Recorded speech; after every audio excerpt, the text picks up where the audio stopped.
Good afternoon dear students. First part hope आपको बिल्कुल clear हो गया होगा। Let's we start part 2 of chapter 12। Part 2 में हम जानेंगे इलेक्ट्रिक पोटेंशियल, पोटेंशियल डिफरेंस के बारे में, इलेक्ट्रिक सर्किट क्या है, symbols of electric components, Ohm's law, resistance and factor on which the resistance of a conductor depends. So let's we start with electric potential. Yes, electric potential.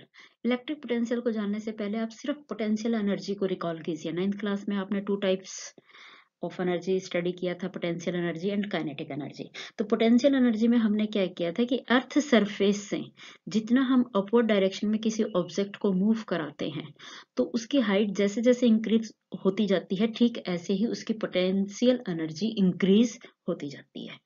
उसके साथ आप को relate कीजिए इलेक्ट्रिक पोटेंशियल को, कि अगर इलेक्ट्रिक फील्ड के against हम किसी चार्ज को मूव करा रहे हैं तो उसमें जो एनर्जी क्रिएट हो जाती है that is called electric potential energy. Concept is clear.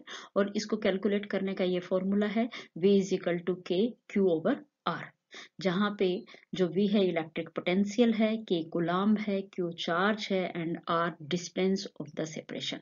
जैसे जैसे डिस्टेंस इसकी इंक्रीज होती जाएगी, बढ़ती जाएगी, वैसे वैसे ही इलेक्ट्रिक पोटेंशियल एनर्जी इंक्रीज होती जाएगी। इसको हम इलेक्ट्रिक पोटेंशियल को अभी कैलकुलेट नहीं करते क्योंकि ये मुश्किल है। जनरली ये इन्फिनिटी से किसी ऑब्जेक्ट को हमें मूव कराना होता है, right. Electric potential means the work done to move one unit positive charge from infinity to a point in electric field। उसको हम क्या बोलेंगे? इलेक्ट्रिक पोटेंशियल, जो मैं पहले वाली स्लाइड में भी आपको एक्सप्लेन कर चुकी हूँ। अब पोटेंशियल डिफरेंस क्या है? यहाँ से इस पॉइंट तक लेके आए वो तो क्या हो गया? Electric potential. अब ये जो फील्ड, ये रीजन है, ये पूरा इलेक्ट्रिक फील्ड है। इस पॉइंट से इस दूसरे पॉइंट तक इस 1 यूनिट पॉजिटिव चार्ज को लेके जाने में जो वर्क किया जाता है that is called potential difference. इसको हम कैलकुलेट नहीं कर सकते बट इसको कैलकुलेट कर सकते हैं। बच्चों, मैंने पिछली स्लाइड में बताया कि हम पोटेंशियल डिफरेंस को कैलकुलेट कर सकते हैं, बट करें कैसे? कुछ नहीं, ये बहुत सिंपल है। जो वर्क किया जाता है उसको हमने चार्ज से डिवाइड कर देना है।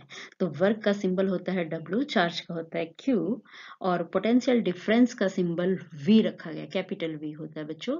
तो potential difference is equal to क्या आ जाएगा? Work done divided by the charge. Work की SI यूनिट जूल होती है, चार्ज की कूलम्ब, जो कि हम फर्स्ट पार्ट में स्टडी कर चुके हैं। तो पोटेंशियल डिफरेंस की SI यूनिट दी गई है वोल्ट। किसके ऑनर में? एलिसेंड्रो वोल्टा के ऑनर में। सबसे पहले उन्होंने ही पोटेंशियल डिफरेंस को कैलकुलेट किया था और डिफाइन कर दिया कि 1 वोल्ट पोटेंशियल डिफरेंस कब होगा? जब 1 कूलम्ब चार्ज को एक पॉइंट से दूसरे पॉइंट तक ले जाने में हमें 1 जूल वर्क करना पड़ता है। उसको हम बोलते हैं 1 वोल्ट पोटेंशियल डिफरेंस। अब जो हमारा इलेक्ट्रिक सर्किट होता है उसमें किससे मेजर करते हैं? इसको वोल्टमीटर से। इलेक्ट्रिक करंट को किससे मेजर किया था हमने? एमीटर से। डिफरेंस को किस में मेजर करेंगे हम? पोटेंशियल डिफरेंस को वोल्टमीटर से। बिल्कुल वैसे ही होती है ये भी डिवाइस, बस इनकी स्केलिंग का थोड़ा डिफरेंस होता है। सेकेंड चीज की इलेक्ट्रिक सर्किट में इसको हमेशा पैरेलल में ज्वाइन किया जाता है बैटरी के साथ, सोर्स के साथ, क्योंकि पोटेंशियल डिफरेंस तो बैटरी ही क्रिएट कर रही है। तो जो इसका पॉजिटिव टर्मिनल होगा वो एमीटर के नेगेटिव टर्मिनल के साथ कनेक्टेड होगा। ये आपने थोड़ा सा ध्यान रखना, बाकी आगे आने वाले सर्किट डायग्राम में मैं और क्लियर कर दूंगी। जिस पाथ पे हम मूव करते हैं उसको पेडेस्ट्रियन बोलते हैं और वो दोनों तरफ से ओपन होता है। लेकिन जिस पाथ में से इलेक्ट्रिक करंट फ्लो होता है उसको बोलेंगे बच्चों इलेक्ट्रिक सर्किट। ये क्लोज्ड भी होता है और कॉन्टिन्यूअस होता है। अगर इसमें कहीं ब्रेक आ गई तो इलेक्ट्रिक करंट फर्दर फ्लो नहीं होगा। अब कोई भी इलेक्ट्रिक सर्किट तैयार करने के लिए हमें जो मेन कंपोनेंट्स है उसके किस किस की जरूरत पड़ती है? बैटरी चाहिए, कनेक्टिंग वायर चाहिए, कोई ऐसी अप्लायंस जो कि इलेक्ट्रिक करंट के ऊपर वर्क करती है यानी उसकी प्रेजेंस को डिटेक्ट कर सकती है। और सिंबॉलिक डायग्राम को हम इस तरीके से ड्रॉ कर सकते हैं। ये बैटरी का सिंबल है और ये आपका एमीटर, दिस इज बल्ब, और जो डायरेक्शन आपको दिखाई दे रही है ये बैटरी के पॉजिटिव टर्मिनल से, एरो का साइन क्या कह रहा है कि जो इलेक्ट्रिक करंट है वो पॉजिटिव टू नेगेटिव ट्रेवल कर रहा है। जबकि प्रीवियस पार्ट में मैं आपको बता चुकी हूँ कि जो इलेक्ट्रॉन्स का फ्लो वो हमेशा नेगेटिव टर्मिनल से पॉजिटिव की तरफ होता है, इसको थोड़ा ध्यान रखना है। इस स्लाइड में आप जानेंगे कि इलेक्ट्रिक सर्किट के जो कंपोनेंट्स हैं उनके क्या सिंबल होते हैं, उनको कैसे रिप्रेजेंट करते हैं। तो काफी कुछ तो आप सर्किट में पहले ही देख ही चुके हैं। सेल को हम 2 वर्टिकल एंड 2 हॉरिजेंटल लाइन से रिप्रेजेंट करते हैं। जो टॉल वाली वर्टिकल लाइन होती है उसके ऊपर प्लस साइन लगाते हैं और शॉर्ट वाली के माइनस। एक डिफरेंस और क्या, जो टॉल होती है उसको थिनर दिखाया जाता है, हालांकि ये दोनों एक से ही दिखाए हैं, मैंने नेट से लिया था डायग्राम। और जो शॉर्ट वाली होती है वो थोड़ी थिक होती है। और ये क्या करते हैं, सोर्स ऑफ इलेक्ट्रिसिटी है cell.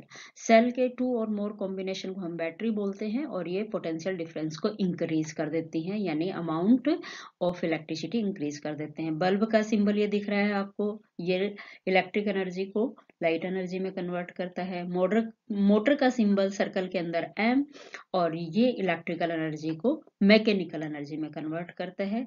This is the symbol off switch. अगर ये ऐसे एक दूसरे से दूर है, डिस्कनेक्टेड है, तो इसको हम क्या बोलेंगे, ऑफ स्विच। और अगर जुड़ा हुआ है तो उसको ऑन बोलेंगे, ज्वाइंट है तो ऑन बोलेंगे। ये फ्यूज का सिंबल है। अमीटर वोल्टमीटर आप पहले ही देख चुके हैं। This is the symbol for register.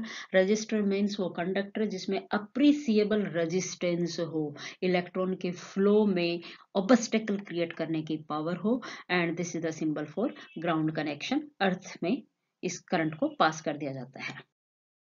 Next slide में आता है ओम्स लॉ। उससे पहले हम जाने देखें कि ओम्स लॉ किसने दिया था।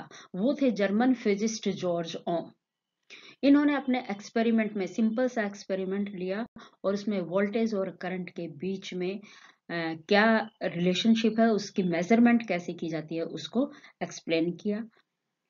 तो इस एक्टिविटी को देखिए, 2 बीकर्स को पाइप से कनेक्टेड किया गया है, दोनों में इक्वल अमाउंट की वाटर ली। एक को अप कर दिया तो वाटर इस बीकर में से नीचे वाले में आना शुरू हो गया। तो आपने क्या देखा कि अमाउंट में इक्वल थी, लेकिन जैसे ही हाइट हमने इंक्रीज की, फ्लो ऑफ वाटर इधर का इधर आ गया है। समझ आ गई। अब अगर मान लीजिए इस बीकर की हम और हाइट इंक्रीज कर देते हैं, यहाँ पे आप क्लियर कट देख रहे हैं कि अमाउंट इसमें कम है, लेकिन हाइट के डिफरेंस को अगर हम इंक्रीज और कर दें तो इसमें जो लेस अमाउंट में वाटर होते हुए भी यहाँ से फ्लो होगा, और इस जो नीचे की तरफ बीकर रखा हुआ है उसमें वाटर फ्लो होना शुरू हो जाएगा। Means the flow of water is directly proportional to height. अगर हाइट बढ़ा दी तो फ्लो ऑफ वाटर भी इंक्रीज हो जाता है, राइट।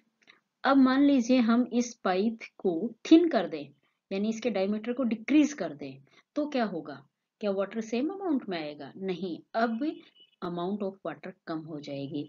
तो जो फ्लो ऑफ वाटर है that is inversely proportional to the thickness. ठीक यही चीज ओम्स लॉ में भी आपको देखने की मिलेगी। बस 2 बातों पे ध्यान रखना है।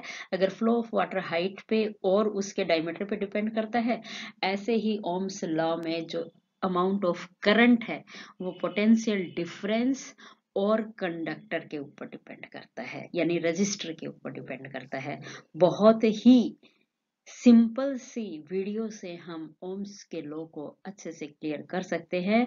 यानी जो फ्लो ऑफ करंट है कंडक्टर के बीच में, that is directly proportional to the amount of potential difference. Potential difference ज्यादा होगा तो करंट भी ज्यादा फ्लो होएगा, और इनवर्सली प्रोपोर्शनल होता है रेजिस्टेंस के। अगर रेजिस्टेंस ज्यादा होएगा तो करंट की अमाउंट कम हो जाएगी। ऑब्वियसली जिसमें रुकावट कम आएगी तो करंट ज्यादा जाएगा। अगर रुकावट बढ़ गई है, रेजिस्टेंस बढ़ गई है, तो अमाउंट ऑफ करंट क्या हो जाएगा, कम। So what is the relationship between the electric current at potential difference? क्या है, दोनों एक दूसरे के डायरेक्ट प्रोपोर्शनल में होते हैं। ओम्स लॉ को कैसे डिफाइन किया जाता है? See children, the current flowing through a conductor is directly proportional to the potential difference between its ends if the temperature remains constant. R यहाँ पे कंडक्टर दिया गया है, ये इसके 2 एंड है, 1 and this and second and ये। इन दोनों के बीच में जो पोटेंशियल डिफरेंस होगा उसको हम वोल्टमीटर से मेजर करेंगे, और जो अमाउंट ऑफ करंट आ रही है उसको अमीटर से मेजर करेंगे। तो जितना करंट होएगा वो पोटेंशियल डिफरेंस के प्रोपोर्शनल में होगा। अगर पोटेंशियल डिफरेंस ज़्यादा होगा तो करंट भी ज़्यादा अमाउंट में जाएगा, अगर करंट कम होगा तो पोटेंशियल डिफरेंस भी कम होगा। तो इसको हम लिख सकते हैं कि I is direct proportional to V और V is direct proportional to I। अब यहाँ पे प्रोपोर्शनलिटी के साइन को इक्वल में कन्वर्ट करने के लिए हमें एक कांस्टेंट की जरूरत होती है और वो कांस्टेंट दे दिया है बच्चों R। इसी R कांस्टेंट को ही बोलते हैं रेजिस्टेंस। समझ आ गई? अब इसकी वेरिफिकेशन के लिए ओम ने क्या किया, पहले सिंगल बैटरी ली, फिर डबल, फिर ट्रिपल, लेके अलग अलग रीडिंग ली है। देखिए नेक्स्ट स्लाइड में इसकी ओम्स ने अपने लॉ को वेरीफाई करने के लिए पहले सिंगल सेल लगाया पोटेंशियल डिफरेंस के अमाउंट को चेंज करने के लिए, फिर डबल सेल, ट्रिपल सेल। तो जब नंबर ऑफ सेल्स उन्होंने इंक्रीज करते गए तो उसमें से जो करंट पास हो रहा है कंडक्टर में से उसकी अमाउंट भी चेंज हुई, और जैसे ही अमाउंट चेंज हुई पोटेंशियल डिफरेंस भी चेंज आया। तो देखिए क्या, मान लीजिए उन्होंने पहले सेल लगाया तो उसमें करंट कितना था 0.1 एम्पियर, पोटेंशियल डिफरेंस कितना था रजिस्टर के टू एंड्स के बीच में 2.5। डबल सेल लगाते ही जो करंट है उसकी अमाउंट बढ़ गई तो पोटेंशियल डिफरेंस भी बढ़ गया। अब यहाँ पे जैसे ही करंट 3 सेल लगाए तो करंट 0.4 एम्पियर हो गया तो पोटेंशियल डिफरेंस 10, नेक्स्ट में 0.6 और तो पोटेंशियल डिफरेंस 15, एंड अगले में जैसे ही करंट 1 एम्पियर गया तो पोटेंशियल डिफरेंस 25 का आ गया। जब इन दोनों क्वांटिटीज को उन्होंने ग्राफ के ऊपर प्लॉट किया, यानी जो एक्स एक्सिस है उसके ऊपर इलेक्ट्रिक करंट की वैल्यूज को रखा और वाई एक्सिस पे पोटेंशियल डिफरेंस को रखा, तो देखा कि 0.1, मान लो ये वाला इन्होंने बड़े बॉक्सेस को 0.1 एम्पियर ले लिया है और ये जो बड़े हैं इनको 5 वोल्ट ले लिया है। तो जो 2.5 आ रहा तो फर्स्ट पॉइंट यहाँ आया, सेकंड यहाँ आ रहा है, थर्ड यहाँ आ रहा है, तो जो ग्राफ की लाइन है वो एक स्ट्रेट लाइन आ रही है। और इनका जब डिफरेंस देखा, हर एक में मान लो ये डिफरेंस देख रहे हैं 2.5 डिवाइडेड बाई 0.1, वैल्यू क्या आ जाएगी 25। बाकी आप खुद करके देखेंगे, ठीक है। ऐसे ही 5 को 0.2 से डिवाइड करोगे 25, 10 को 0.4 से डिवाइड करोगे फिर 25।